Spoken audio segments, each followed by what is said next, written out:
It's early May in the cutting garden, and it's time to start thinking about planting out your seedlings so that you can have a productive cutting flower season for throughout the summer.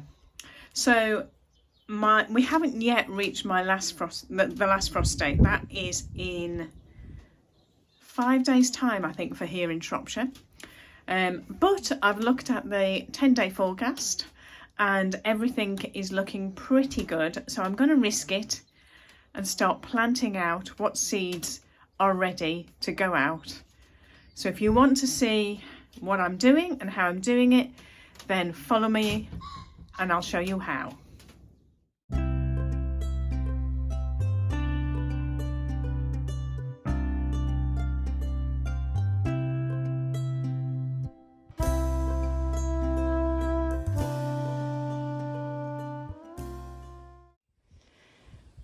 So these are just some of the first set of succession sown seeds that I have sown this year.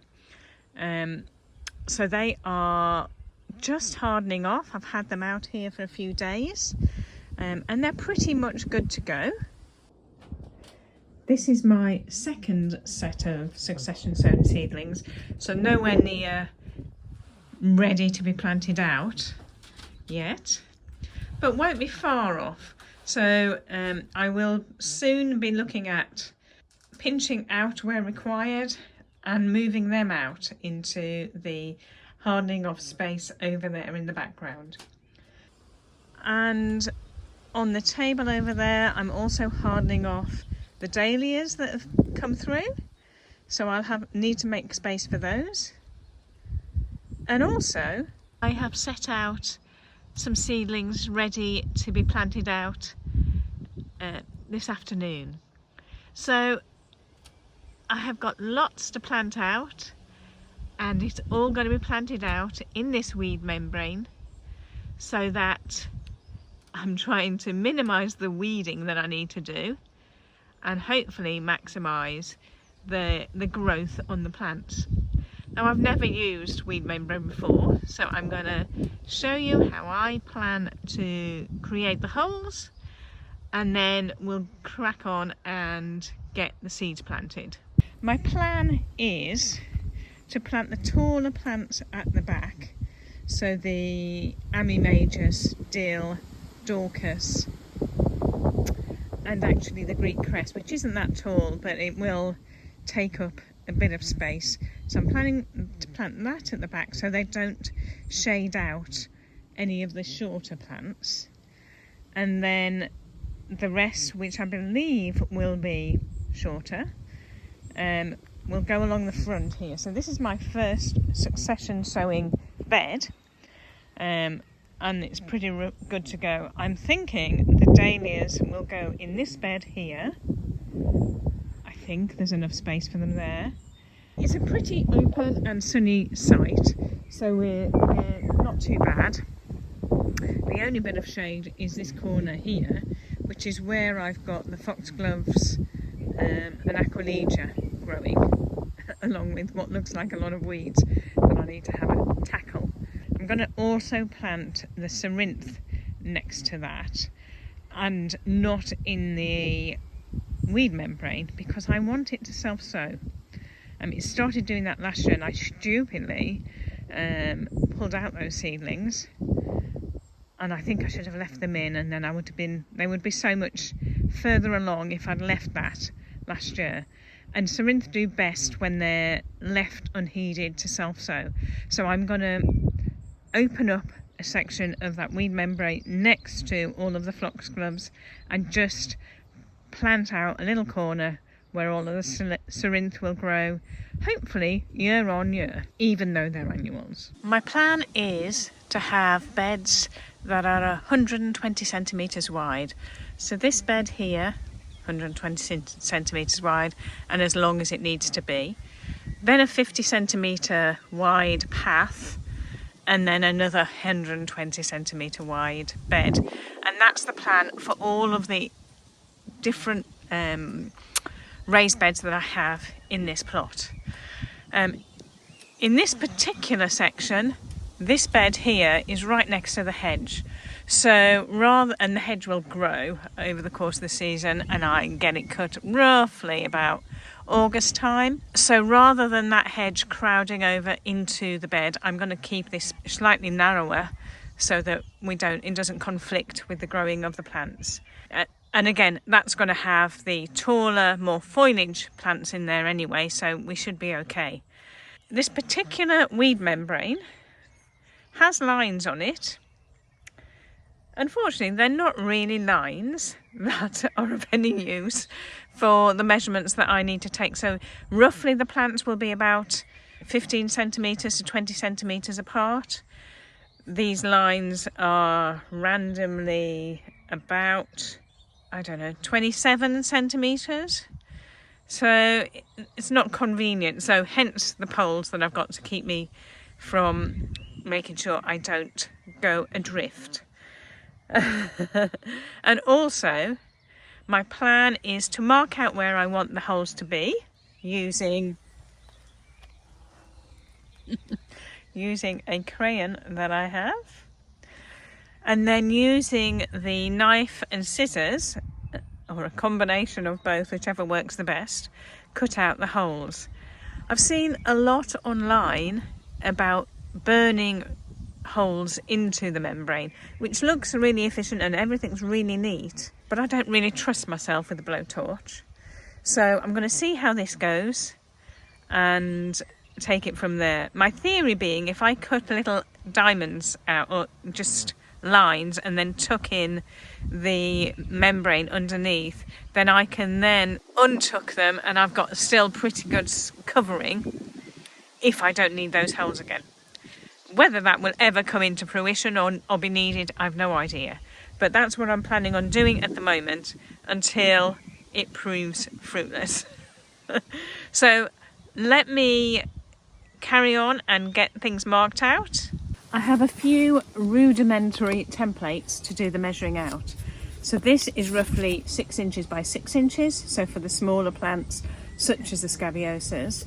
And this is roughly 8 inches by 8 inches by 8 inches. So more appropriate for the bigger, taller plants such as the dill and animagus. So I'm hoping these will help me mark out quickly.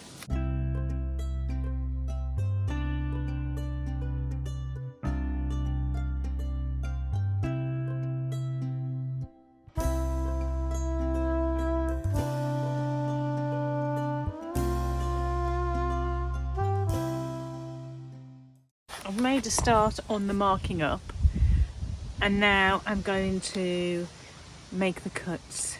So I'm using a combination of a sharp knife and or a pair of sharp scissors. These are decorating scissors. No idea why I have them, because I've never put up a roll of wallpaper in my life. But I have them, and they cut the weed membrane really easily when I was laying it down, so I'm hopeful they'll work really well for cutting out the spaces that I want. So first of all, I just need to make an incision in the membrane to get started.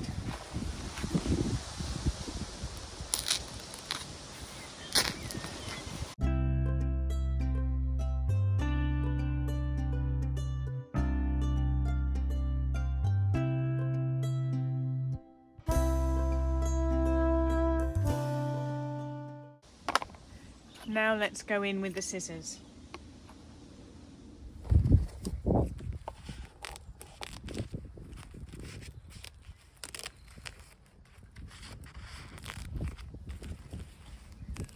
So I'm just really cutting out 4 lines. Depending how big the plant will be, will depend how big I make the hole. But that's it really, I think. I think that will work.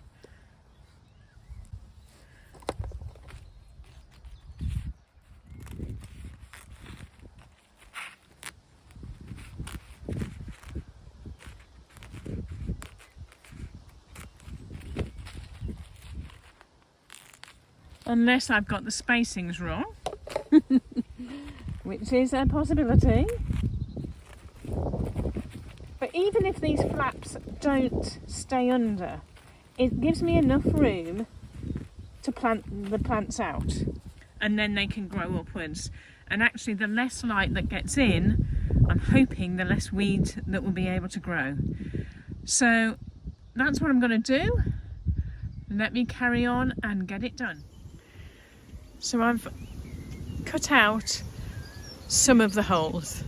I thought as I was doing it, best not cut everything out in this manner, just in case it doesn't work. So I thought I'd do just for the first few seedlings, see how it goes, and then if it works then I can progress through. So for each tray of seedlings I'll mark and cut up accordingly for each one. Now I've had the seedlings soaking in water for whilst I've been doing all of this work, so hopefully they will be good to go to be planted. And certainly the ground is also quite damp, because as I've been kneeling on it, my knees are damp. So I know that the ground is wet, the seedlings should be watered, and in the process of planting I'm going to sprinkle in some worm castings, and that should help the microorganisms of the soil build up better. That's the theory of it. This would be the first time again that I've used this, so it's a lot of firsts this afternoon, and so I'm just trying to reuse it and see whether it makes any difference to the health of the plants. So we'll be doing that as well. So I think I'm ready to start planting. Nearly all of my seedlings are planted up into seed trays, and it just makes it easier for me to tuck in and pull out the seedling without having to delve into a seed tray. I find that really quite frustrating, so I've done it this way so that it can quickly just grab the seedling as it goes. So we have that, and I've also got my faithful hurry knife, which will dig me a hole quite easily, even in this small space that I've created.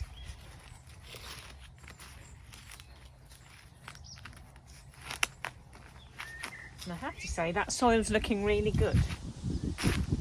So let me see where we get to. I don't really like wearing gloves, I'm going to take them off. So sprinkle in a bit of worm castings, mix it all in, and then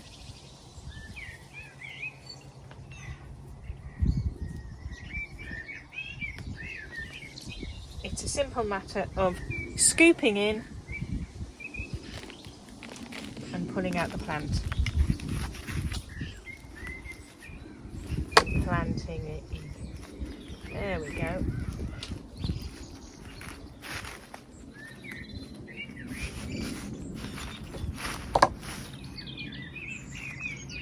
As easy as that. Right, let's carry on.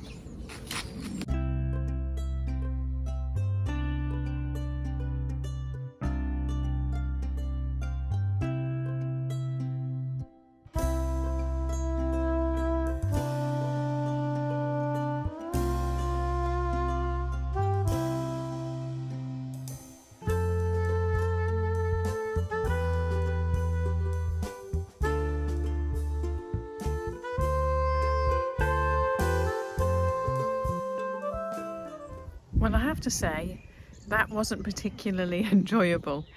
I've planted 35 plants now, so my ammi, the dill and some grasses. I've got about at least another 100 plus to go, and it was really quite hard work, mainly because I think the soil underneath it is quite wet and quite clayey.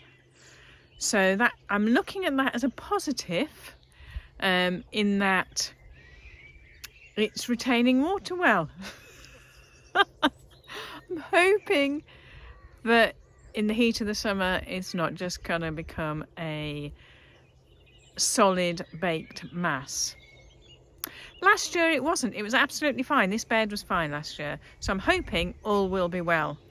The only difference is putting the weed membrane down. So we shall see. But I'm glad to see there's no weeds, that whenever all the holes I created had no weeds in it. So it's doing its job. I just need to make sure that the plants now grow. Let me show you what I've done so far, and then I'll give you an overview right at the very end once it's all complete.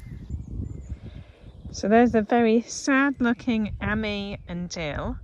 I'm hoping once they settle in and stop being in shock for what's just happened to them, they will carry on growing quite strongly.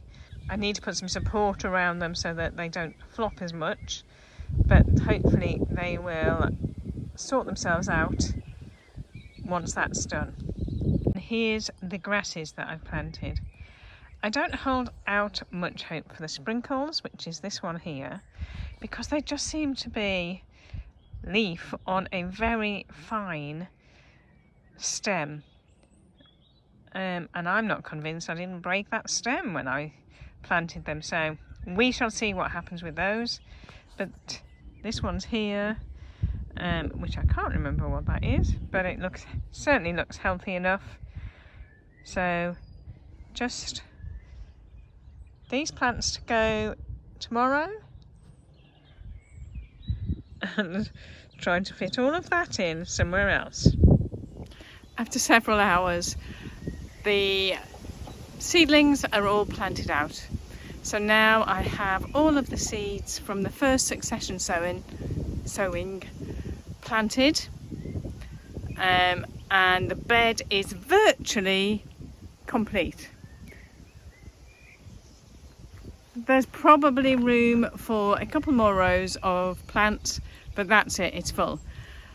Halfway through sowing them, there was a biblical storm with hail and so much rain, so everything was bashed to blazes. So hopefully the plants will survive. I've checked them, they look a bit worse for wear.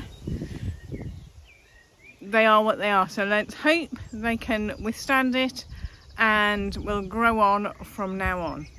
As far as the weed membrane goes, it's so much easier planting into your soil in the first place. However, now I've done the bulk of the work, so I've created the holes to plant into, so that job's done. So if I use them again next year, then that work is done. I imagine the burning the holes with a flamethrower may not have been as easy, or as quick or whatever, I don't know. It may well be easier to do. Certainly it creates the hole, and I think it kind of binds the liner as well, whereas I had frayed edges and then had to tuck everything in, which was a bit of a hassle. So in hindsight, maybe the creating the holes with the flamethrower would have been useful, would have been better, but I haven't done that now. So we shall see how it goes. I'm going to leave this bed as it is for now. The second lot of seeds don't quite need to go out yet, so I'll see how this lot that grows within the next few weeks before planting on the next, and see whether I need to make adaptations for the next set of plant sowings. But other than that, it's done. Feels like we're getting somewhere. The plants are sown. The weather is glorious today. So whilst the sun shines, I might do a bit of weeding. Let me know below what your plans are for the weekend.